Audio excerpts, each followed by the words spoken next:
We don't always work on new cars, sometimes we work on old cars. So some of the upholstery work has already been done on this. We should be able to keep the majority of the original parts and pieces to the leather on this car from the 1960s. Complete button works, pleating works, and then this is going to be where we're going to come through and restore this leather.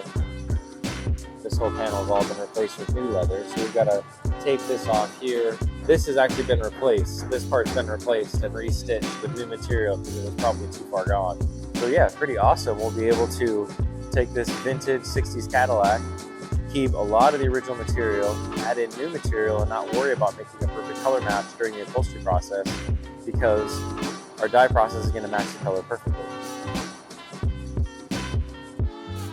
So we've got Kelly green, we got a little bit of orange to cancel out some of the blue and green, dark brown, we got gray,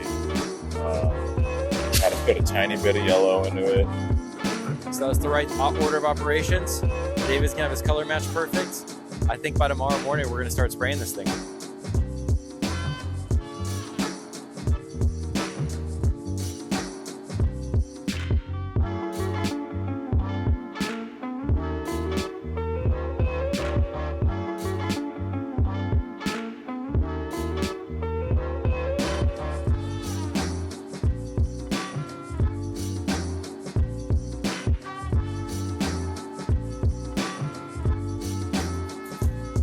No overspray.